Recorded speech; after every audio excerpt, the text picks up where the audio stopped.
It was an exciting expedition into the Veryovkina Cave, the world's deepest known cave. The famous Perovo crew and 2 photographers traveled to the bottom of Veryovkina Cave to collect species samples and photograph them. A tremendous deluge endangered the explorers' life deep under the earth at almost freezing temperatures. Would they make it? In September 2018, the Perovo team embarked on an unforgettable expedition to the Veryovkina Cave, joined by renowned National Geographic cave photographer Robbie Shone and his assistant Jeff Wade. Led by Pavel Demidov, an experienced Russian caver and culinary enthusiast, the skilled team of cavers from the Perovo Club returned to Veryovkina, a deep cave in the Gagra Mountain Range. Their mission was to collect samples of undiscovered species and explore uncharted horizontal passages at the cave's bottom, all while documenting the entire expedition through Robbie and Jeff's photography. Robbie, Jeff, and the Perovo Club embarked on a daring expedition to Veryovkina Cave, known for its immense depth.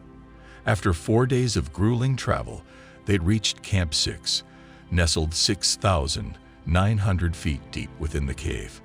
Enduring freezing temperatures, crawling through mud and water in tight spaces, and navigating treacherous 100-feet shafts with only ropes, they finally arrived at camp. There, in a vast horizontal tunnel, they completed their tasks, including reaching the bottom of the stunning turquoise lake surrounded by jet-black limestone. The lake, measuring 50 feet long, 25 feet wide, and 28 feet deep, was devoid of color in the darkness, but their lights illuminated its beauty. On the 7th day, 2 team members had to depart early to catch a flight home, leaving the rest to proceed with their plan. However, upon arriving at Camp 3, they were greeted by a massive storm-induced flood that surged thousands of liters of water into the cave. Due to lack of wireless communication in the cave, the team resorted to a physical line spanning the entire cave to warn others about the flood. Initially, the cavers at Camp 6 remained calm as floods from heavy rain were a common concern, with just 1 milliliter of rain translating to 1 liter per square meter of water. However, in severe weather, the volume of water entering the caves can be even more substantial and persist for hours. At Camp 6, situated at an elevation of 6,900 feet and known for their expertise, the Perovo group monitored the water level diligently and made adjustments as needed.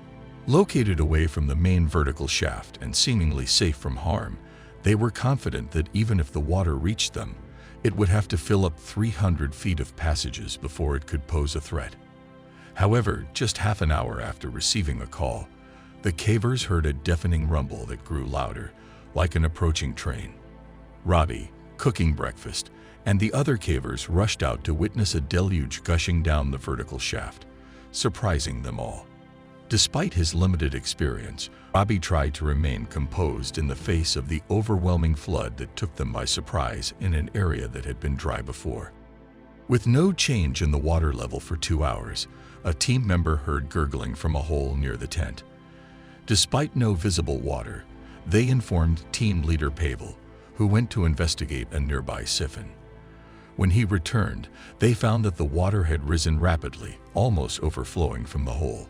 This revelation shocked a team member into evacuating immediately, causing chaos in the camp as everyone rushed to pack essential gear. Robbie and Jeff quickly suited up in latex and nylon shells, making the tough decision to leave behind expensive camera equipment and personal belongings.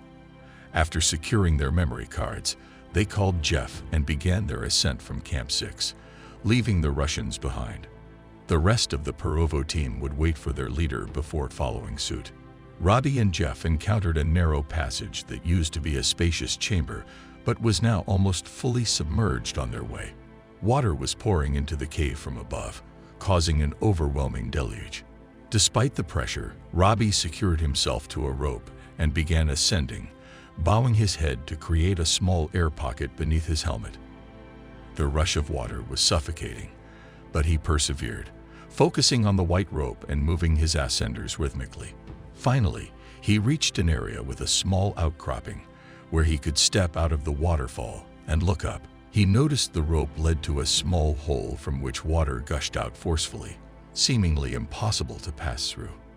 However, as the lid climber, Robbie knew he had to try, even though the challenge seemed daunting. He could only make a few inches of progress at a time due to the strong water current. Eventually, he managed to squeeze through the hole, but he was uncertain if Jeff would be able to do the same as he continued climbing higher. Despite his panic, Robbie failed to notice that the new section of the cave was dry, and the water was flowing in a different direction. Fueled by adrenaline, he climbed hastily until Jeff shouted at him to slow down. Realizing his mistake, Robbie waited for Jeff to catch up before continuing. Jeff appeared shaken but relieved to be alive, and they both wondered about the fate of the Perovo team below. Robbie and Jeff anxiously reached Camp 5, situated at 6,200 feet in height, hoping to spot the Russians. They spotted Andrey's headlamp moving up the shaft, and upon closer inspection, realized he was alone. They asked Andrey about his team, but he remained silent, shaking his head. They sat there, contemplating the worst-case scenario. Meanwhile, Pavel had returned from the submerged bridge only to find it completely underwater. The rest of the team had to swim to reach the vertical ropes, and Pavel was the last to emerge. As he swam out, the chamber had turned into a swirling vortex, making it difficult for him to reach the ropes. By the time the team started ascending, all the deeper passages were fully submerged. 15 minutes after Andrey's arrival, the remaining members of the Perovo team successfully reached Camp 5 one after the other, as indicated by the emergence of 5 more headlamps. Robbie, who had been observing their ascent from the flooded passage, was amazed by their strength and capability, especially the team member who was carrying a stove and 4 sleeping bags attached to their harnesses. Robbie was grateful that he and Jeff had gone first, as he doubted they would have made it if they had climbed up last. Once the team arrived at camp, they settled into their tent, enjoying coffee and sharing laughs about the experience. However, Robbie was still shaken and remained in his gear, constantly checking if the water was still rising by peering down into the chasm for hours. The crucial horizontal passage that would lead them to their ascent into the cave lay 200 feet above them, but it was completely submerged due to the recent flooding, trapping them. They hoped the water wouldn't rise any further, and Pavel reassured Robbie that they would wait until morning for the water to clear. During a 20-hour flooding event at the camp, caused by a week of rain followed by a severe storm, the sound of raging water gradually diminished over the course of 16 hours. The incessant downpour was due to saturated ground from a week of rain, which resulted in water pouring into Veryovkina Cave during the storm. The team, who had assumed that the cave only flooded during winter, learned a valuable lesson from this experience. They implemented plans to enhance surface monitoring of rainfall and set up an additional camp in lower chambers for emergency escape. Despite losing camera equipment, they achieved their goals of exploring and mapping new passages, collecting cave species samples, and preserving all the picture. We'd like to thank you for watching this video. If you enjoy the video, please hit the like and subscribe buttons, as well as the bell icon, to be notified when we post another bizarre incident.